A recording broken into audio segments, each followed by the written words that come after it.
So why is communication so important when it comes to interviewing? One of the biggest themes that we discovered was that it was rarely the most qualified or most experienced candidates that got offered the job position. Instead, it was more than often not the candidates that they felt more comfortable with. Okay, look at it this way. Let's imagine 4 graduates go for the same job vacancy. They are all of similar age, they have the same qualifications, and they've got about the same amount of work experience. So which one gets the position? They don't just simply pick a number out of a hat. So what is it that influences how the interviewers make their selection?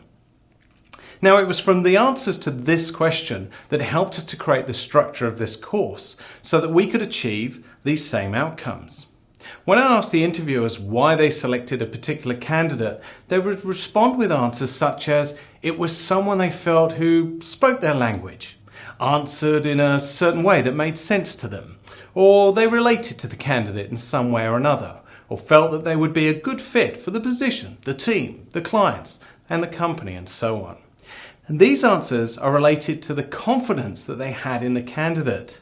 But the words they used were felt, make sense, related to, comfortable with, and so on.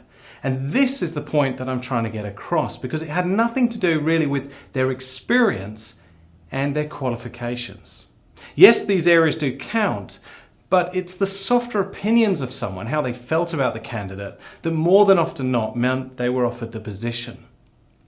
The one thing that you cannot change right now is both your qualifications or your experience. But what we can change is how you are perceived by the interviewers and how you connect during the interview. Throughout this course, we're going to be focusing on 6 key areas that you have to be mindful of when completing the course and also during the interview. Number 1 is about mindset. So often than not, I find that when you turn up for the interview, the interviewees are so nervous, they're in the wrong frame of mind, they're just not comfortable in themselves. And I need you to change that. And one of the things is throughout this training course, I'm going to teach you how to look at things slightly differently. Now, number 2 is preparation.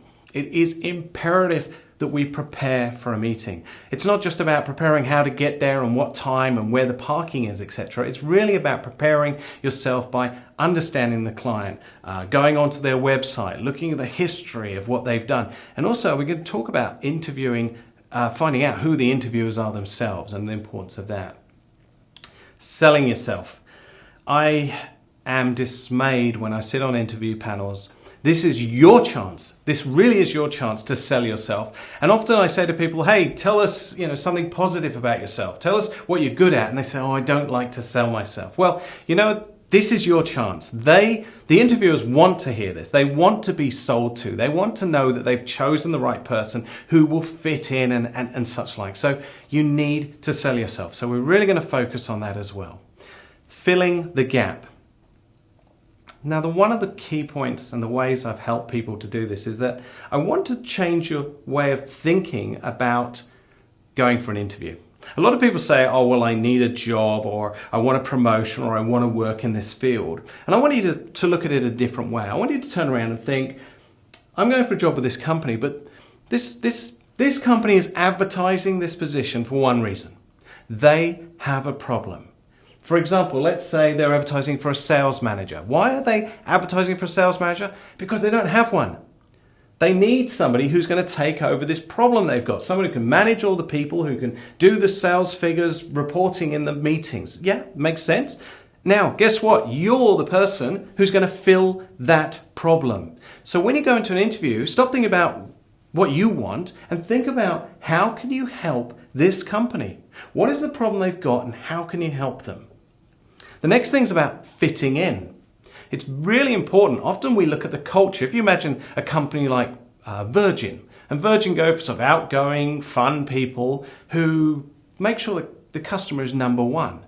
So how do you come across in that interview to say, hey, I'm an outgoing person and I'm really good at fitting in with the organization and their thoughts, etc. But also, you know what? Number one priority is the customer.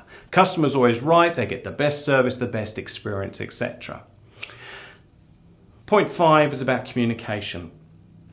If you are unable to communicate effectively, Wherever I have seen people sitting in an interview, they look away from the candidate, there's no eye contact. I think basically, I'm good at that, and touching their face. So this is why body language and how we connect. I look at you straight in the face, this is about connection. If I started talking like this and my body was wrong, how do you think I'm going to come across very well? So we're going to look at the importance of communication. All right? Now these areas are all so important to you. 6 key areas. This is what we'll be covering in the course.